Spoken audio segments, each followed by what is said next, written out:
So yeah, next up we've got Brandon Colley. He's a senior security consultant at Trimark with over 15 years of experience securing AD and Windows environments. Brandon will be speaking about lessons learned from real-life engagements and identifies multiple strategies for evaluating Microsoft Entra Conditional Access. The title of the talk is Finding Holes in Conditional Access Policies. Please give a warm welcome for Brandon. Thank you, sir.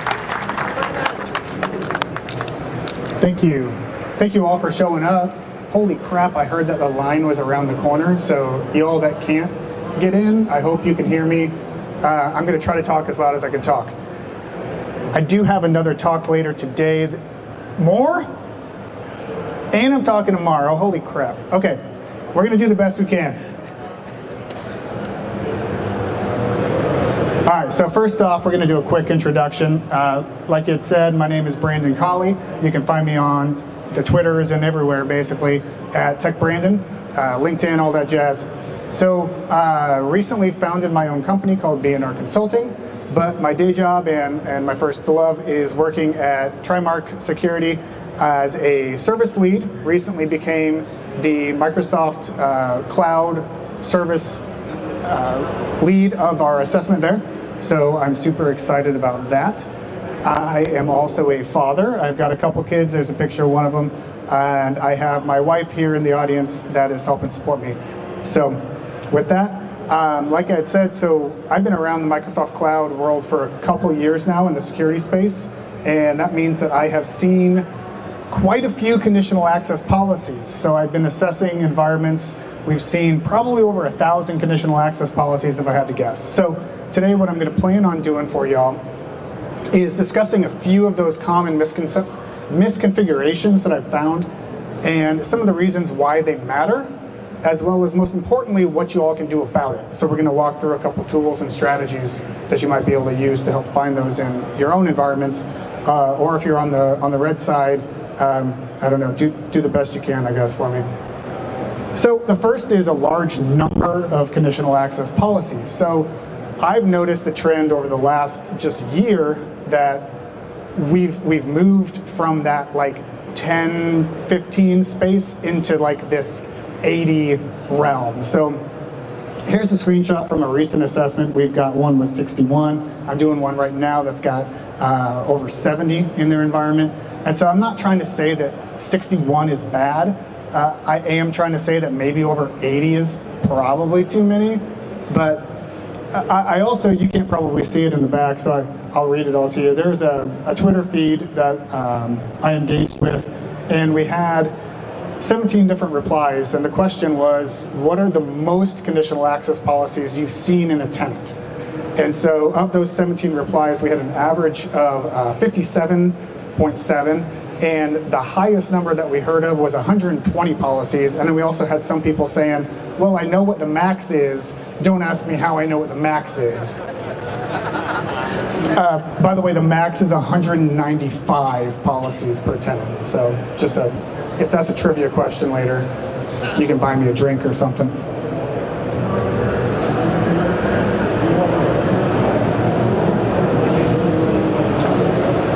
So why is a large number of policies bad? Well, from my perspective, and I used to administer Active Directory and cloud, just can you imagine managing that number of policies in your environment? You ask yourself, what applies when? Where do I need to change if I've got someone who requests that something gets changed in my environment? Which policy is that? And how does that interact with other policies? And even worse, maybe you need to create a new policy, right? And how do you know if that's the case? So I had a tenant recently that I was looking in, and looking at the policies, they were very much written like I would see in like a written policy. So it was very much, if this, then do that. And it was very targeted to specific use cases. And so it almost looked like they were written based on help desk tickets that came into the enterprise. So that to me told me that that was going to be quite a nightmare to manage for that customer. So the next thing that I've seen, and this is probably my favorite, is the require MFA for administrators. So if you're all familiar with the templates that Microsoft put out, the screenshot on the left shows the template to require MFA for administrators, and that targets a set of directory roles. And by default, that only contains 14 of the over 100 roles that are in Entra ID right now. And so there on the right, you'll find that, of course, it includes global administrator. Sorry, getting off my on-prem kick here. So it includes things like domain administrator, Exchange administrator, SharePoint. But it doesn't include hybrid identity admin. And so if you've watched a couple talks or you've learned a little bit more about roles, hybrid identity admin can manage essentially everything for cloud provisioning. And that includes managing Entra Connect, pass-through authentication, password hash synchronization, seamless single sign-on federation. And chances are you're all using that in some capacity. I also found it really interesting that Microsoft considered SharePoint and Exchange administration a tier 0 or worthy enough to protect, but it didn't include Intune administration, which I all know that we can do some damage if you can get a hold of Intune as well. So what I suggest is that we add at least the other policies there on the left, if not more. And so it's easy to overlook admins that are logging in without MFA. And that's why I say that you need to consider all of those policies, is because if you apply the Microsoft template, there's this, you didn't see anything, I found a cute meme, yay. So what I always like to do is I don't report necessarily on the conditional access policy itself. I report on the membership of those roles. And in almost every tenant I've looked at, I've identified someone who slipped through the cracks, someone who was not required or even registered for MFA. That was in one of those admin groups that wasn't included in this conditional access policy. So the other thing I wanted to throw in here, and this is a recent one for me, is the named locations. They're now changing this to network locations in conditional access. And you can set this up in subnets, so IP ranges, or you can set it up and you can target countries, right? And this really got me thinking back about my on-prem Active Directory days and how many times I actually went into sites and services, or when I managed SCCM, how many times I looked at the subnets that were identified to coordinate to certain distribution points, and the answer was literally never, unless I had a ticket and wondered why something was broken. So that to me means that named locations are going to be old and out of date and require regular maintenance to ensure that as your network grows and changes, that your policies grow and change with it. And the biggest reason for this is I see a ton of conditional access policies that allow the bypass of MFA if you're coming from a specific corporate IP.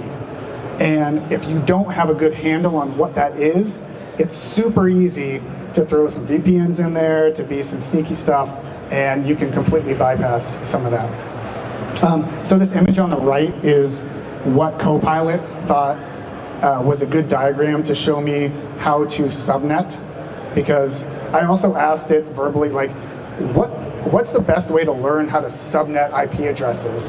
And it said, look up an online calculator.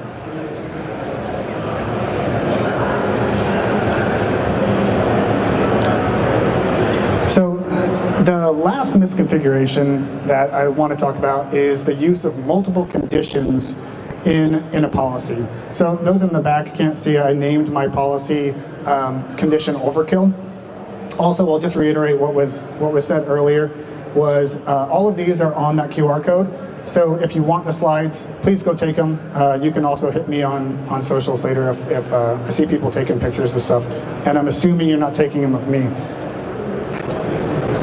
So anyway, example here is conditional overkill, where I've created a policy that I've seen before, and maybe I extrapolated this a little bit, but we have user risk identified in the same policy that sign-in risk is applied, and I've also applied a location policy. And what happens when we kind of layer these conditions on, when an authentication attempt occurs in an environment, it must meet every single one of these conditions. So if a sign-in comes in as a risky user, but doesn't have a risky sign-in condition, then this policy will not block that authentication. It must meet every single one of those conditions. So if it only meets one of them, it won't apply. All right, so I told you that I was going to try to tell you how to find holes. I already got the 10-minute warning, so I'm going to walk through this. And your holes might be small, right? Or they might be a little bit bigger, or they might be a lot bigger in a specific tenant.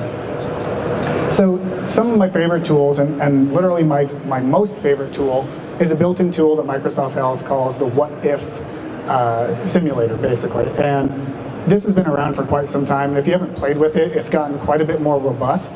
And you can just ask it questions about, well, what happens if user A logs in from this location on this type of a device? What policies apply and which ones don't? And why, right? Which conditions are met and which conditions are not met? Microsoft also just recently added the security alerts preview in the bottom of the overview of the conditional access tab. And you probably can't see from the back, but it says things like 14% of sign-ins are out of scope, 32 recent sign-ins with medium or above sign-in risk in the last 7 days. So this kind of gives you a little bit of an idea of what's happening in the environment. And then the right-hand side is the coverage map, and that's by application. So that'll show you what percentage of your applications are being covered by conditional access. So the next tool I like is the ID Power Toys, which is by Meryl Fernando. And you can just generate some code by running an invoke graph request in your tenant, and then you can copy it into here. And what that spits out is a gorgeous looking PowerPoint that is one slide per conditional access policy in your tenant. And so it visualizes, so here is a blocking legacy authentication, which it identifies that which clients are affected. They're in the client apps. And then on the left, it shows users, right? It shows what cloud apps are affected. And then here's an example for requiring password change for high-risk users. So this is a super simple script to run. Like I said, it outputs in something that you can give to administration. It outputs in something that is a little bit easier to digest than just clicking through all of the conditional access that exists in your environment. So Meryl gets his second shout out because he's a co-creator of a tool that I'm going to probably mispronounce, Meister Dev. So it's, yeah, you see it on the screen. So this doesn't just do conditional access policies.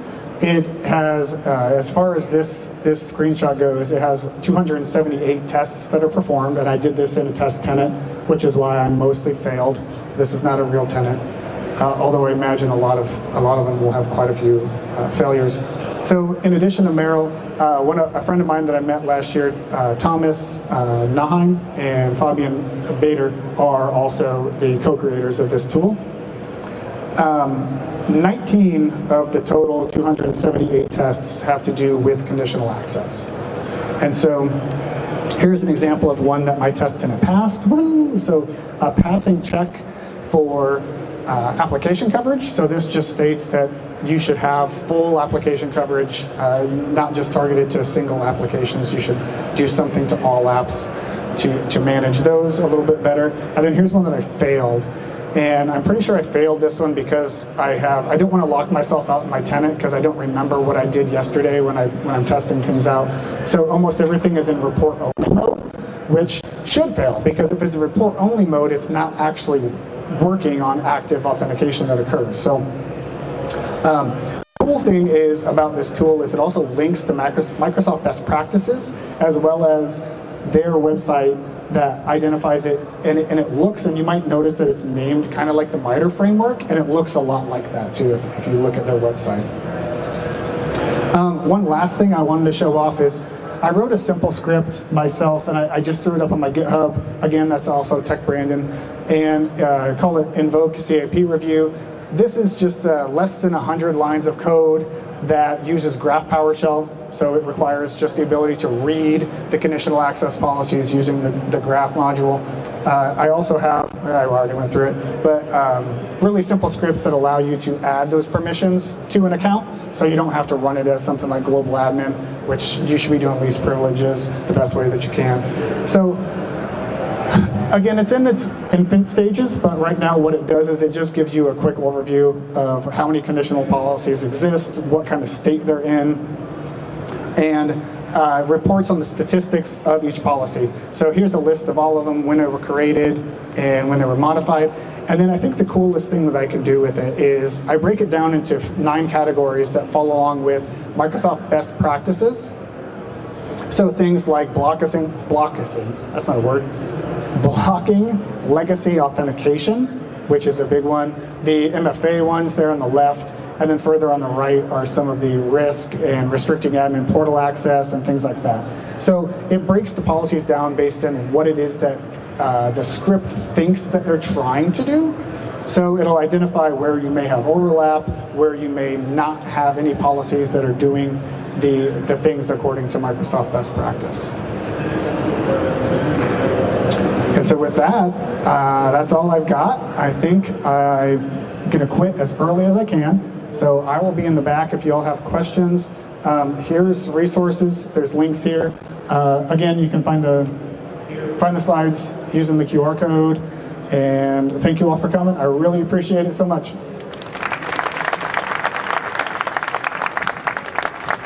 Keep it going for Brandon.